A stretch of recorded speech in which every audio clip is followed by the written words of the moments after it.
Hello, me again.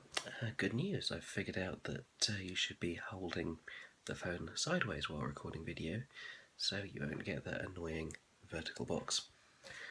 So, welcome to what I learned on my MBA today. And today we're going to be talking a bit about Carly Fiorina at Hewlett-Packard, the acquisition of Compaq, and possibly a bit about Lidl in the UK. So, the Hewlett-Packard Compaq takeover is a particularly interesting one, particularly around the cultural shift that was introduced around the same time. Now, Hewlett-Packard had been created with a very specific culture in mind, the HP way, as it was termed, which focused very strongly on very progressive management, an egalitarian focus, and a view that performance should be measured in lots of different ways, not just through financial targets. That was very successful, particularly the emphasis on profit rather than total revenue. The profitability meaning that the company was able to reinvest its profits into its R&D, thus sustaining very high levels of R&D spend, and also self-fund. Now, what's the alternative to that is that if you're going on a revenue scale, it looks better to investors because they see a higher potential returns, but issues around cost base become much more important. And if high revenue but low profit means that your low unit costs make it a lot harder to be very successful in the long term, unless you've got that real scale. So, Carly Fiorina was brought in 1999. Hewlett-Packard was going through a bit of a strategic change already because the founders were only just leaving the business in late 80s, early 90s. The family of the founders still around, and the culture was still very strongly dominated by their philosophy.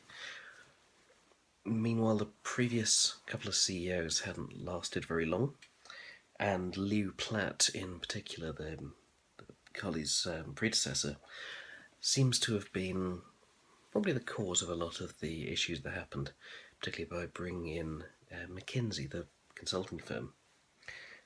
I would say that was the point where things kind of happened because the McKinsey really recommended that Hewlett-Packard become a much more traditional firm. Traditional is the wrong word.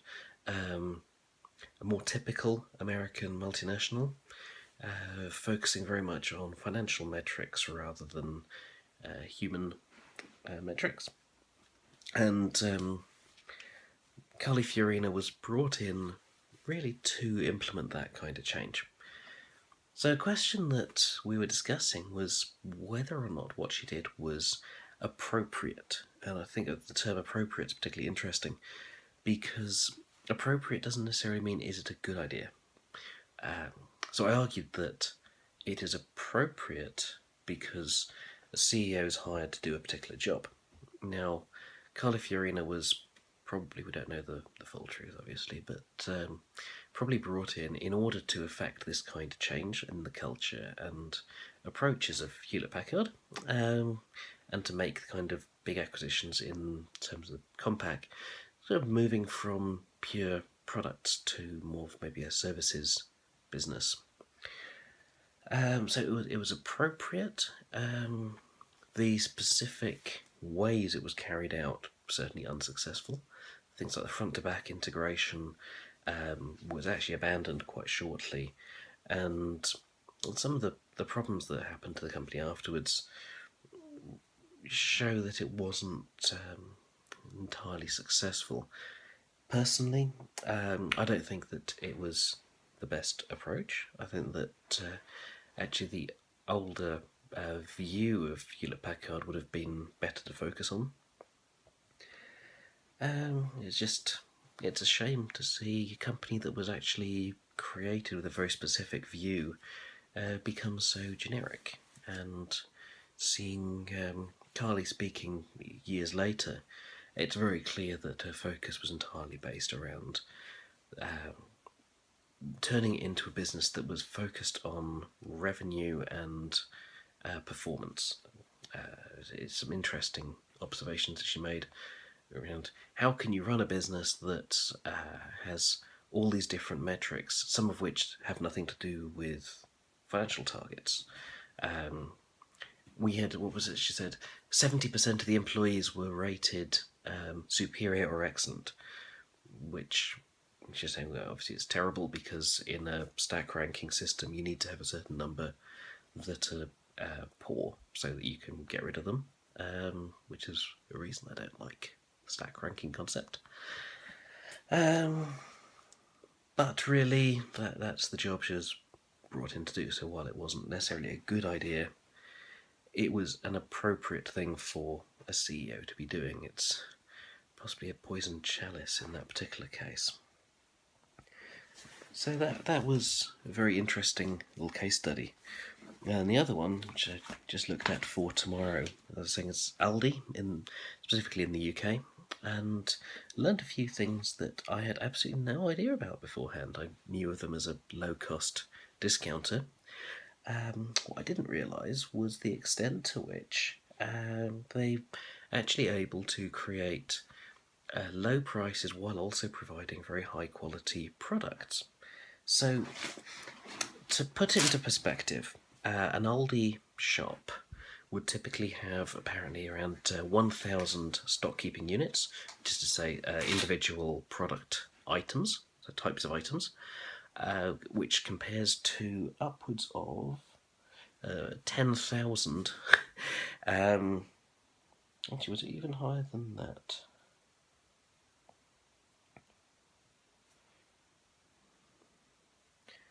In fact, 40 to 50,000, for some of the bigger hypermarkets, places like Carrefour in France particularly.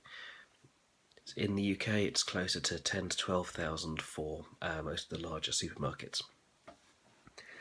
So 1,000 stock keeping units, but purchased in high volume. In fact, they believe that they are able to purchase a larger volume for each product line than their competitors do, even in cases where their competitors have higher market share. If you consider in the UK, Aldi has about 5% of the market share for retailers, food retailers, and Tesco is the highest with 20-odd%.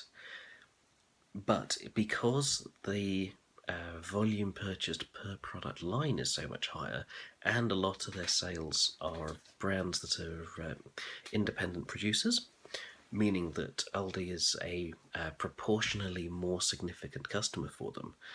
They get much better bargaining power and thus discounts on each product line, which is they are committed to passing those savings along to customers because that's their real core competency, and the entire shop is the retail operation is really focused around providing high quality at low price. So that's quite a fascinating thing, and that got me wondering which other businesses you could actually apply that kind of concept to.